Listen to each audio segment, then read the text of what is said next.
to bite into that apple, right? And of course, we think about the question of moderation, right? Is it a good or a bad thing that we're so curious and want to know things? Our science and our desire to know can do wonderful things for us, but can also lead us into some pretty seriously dangerous places. Think about 200 years later when Mary Shelley, a young 18-year-old Mary Shelley, picks up the same question in her classic Frankenstein. You can take a look at our lecture on that as well. Our third big five is psychology, and it seems that this text suggests that we're never quite content, right? We're always wanting more, wanting more, wanting more, and the human psychic condition is to constantly want more and then to feel tremendous anxiety about wanting to know more. Freud had a lot to say about this, didn't he? Our next of the big five is sociology, that notion of not single mind, but groups and the way that they behave. And of course, this point is made clearly. Our choices have consequences, not only to ourselves, but to those around us as well. Finally, the question of theodicy is our big five, and that is, what about the pain of the world? Two observations here from this text. One is that we seem to bring a lot of the suffering on ourselves. Not all of it, obviously, but a whole lot of our pain and suffering is derived from our choices, and choices that we made that were either uninformed or we just ignored the knowledge that was sitting in front of us. I think the other point here is that Marlowe is trying to make is that notion of theodicy, as we pointed it out before. Stop asking, why did this happen to me when bad things happen, and start to learn how to ask, why did this happen for me? Don't perceive yourself as a victim in a universe where all this terrible stuff is happening to you all the time, but rather try to change the preposition and become at least a searcher, a seeker of true wisdom, of knowledge. Something Faustus obviously did not do. It's always interesting, right? Think about our superheroes. They have these tremendous powers, and that they decide to use these powers for good. Notice Faustus, he goes around Europe doing stupidity with his abilities instead of trying to do something good with his power, right? Like, for example, if you had the ability from Mephistopheles to get anything you wanted, you could eradicate all kinds of terrible pain in the world. Doesn't even occur to Faustus at all. Fascinating. At level 2A, our three levels of reading now, 2A, themes, messages, well, some obviously major messages here. You got to be careful about your choices because, you know, some choices can't be unchosen, can they, right? That is to say, karma, in the classic sense of that word. You don't get away with nothing is the way we've defined karma many times, and it's pretty true. That's what's going on here. There's this other message about wisdom, okay? That is to say, wisdom is the capacity, as we've said in our earlier lectures, the capacity to see the moment of your death before it happens. You know that the van is waiting, like we said. You ain't met no 200-year-old people, and yet we have this tendency, inexplicably it seems to me, to kind of put this conversation off. I don't want to talk about that until, of course, the moment arrives, either for ourselves or the ones we love, or, as I was mentioning before, a tragedy like 9/11, and then all of a sudden we look up and we go, dude, what's going on? And it's at that moment we're ready to ask the question. Wisdom suggests, ask the question earlier than that, and you'll be better served, right?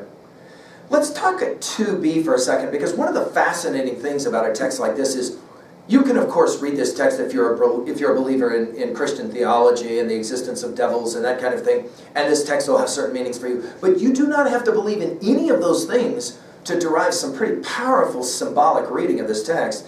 Of course, the wager in blood is a powerful symbol, right? Shaking hands with the devil is how it's often referred to, representing what? Well, rashness and, of course, curiosity all kind of rolled into one.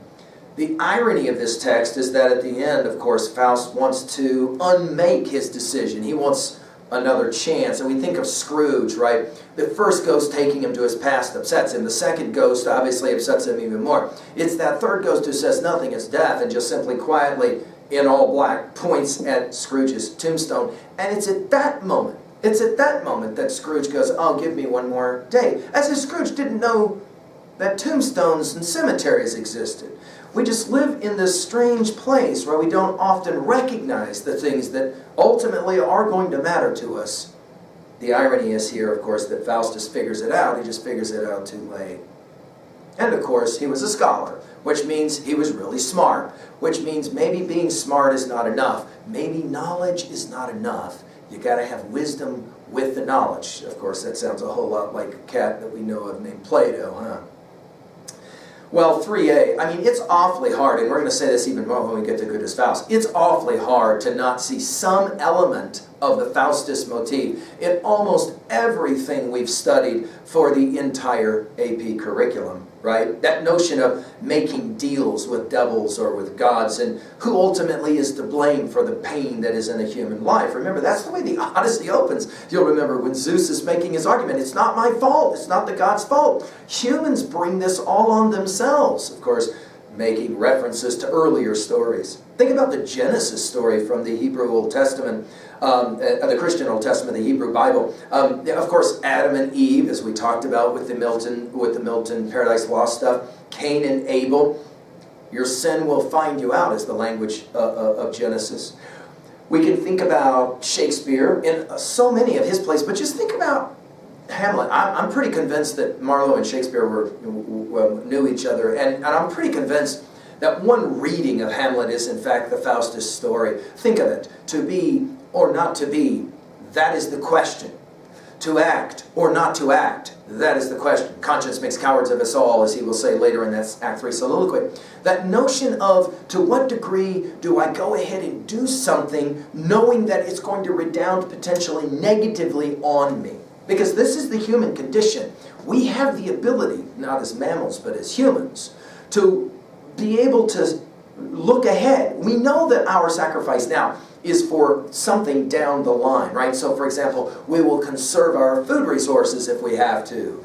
We won't drink from a poisoned well when we know it's poisoned because we see all the dead bodies lying around the well. Other mammals often will not do that. They'll just drink from the water and die as well. So we've got that ability to kind of postpone, but we also have the ability to not postpone, to make our decision now, and in many ways it can unmake us. You'll remember in Shakespeare's Hamlet, it was the readiness is all.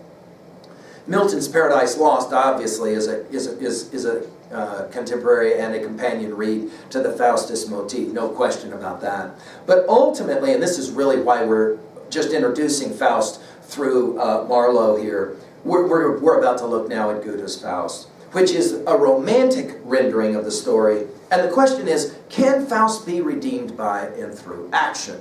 Right action, we might call it. And Goethe will say, yeah, he can in the end, even though he does some terrible things, and here's why.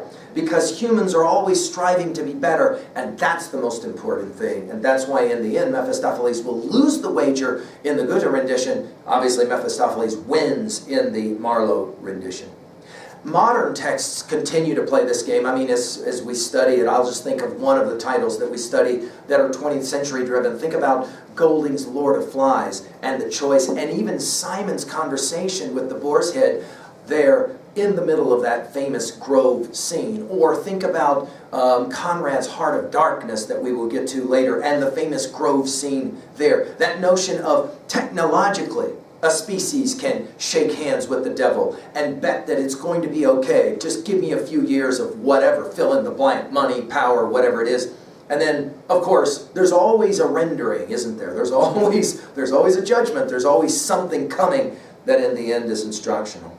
I also want to mention Nietzsche, the great German philosopher. At the very end of our study of Faust, I'm going to end with Nietzsche, and you'll see that I will make some observations about what Nietzsche referred to as the eternal reoccurrence, or it's certainly been referred to that way. Look for it at the very end of our lectures on Goethe and Faust. Finally, at 3b, well, how are we going to make this somehow relatable? Well, what was a time in your life that your choices, or a choice, made you? And what was a time when it unmade you? That is to say, what was a time when you shook hands with the devil? I mean, recently a student said, this vaping craze is kind of insane, but I went ahead and shook hands with the devil and I tried it, and it had a tremendous immediate effect on my lungs, and I ended up, with some serious health issues.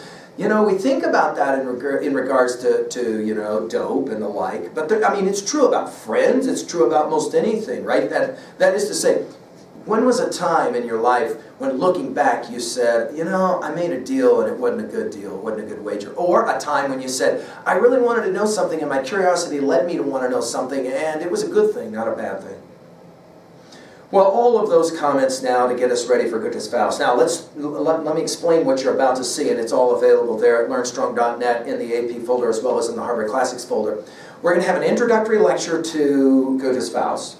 Then we're going to have a close reading study of Goethe's Faust, both parts 1 and part 2, with more emphasis on part 1 in AP because that's what we will read to study. And again, we'll finish with some comments at the very end about Nietzsche and the notion of eternal reoccurrence. If you had to live the same life that you've lived all over again and again and again, are you living a life of which you're proud? Faustus would say at the end of this one, no. Think of it. If all of life is a quest, then we should probably continue ours, both in AP as well as, of course, our personal life as well. Well, I hope that this conversation of Dr. Faustus has primed you to get ready for the great Goethe. Thank you.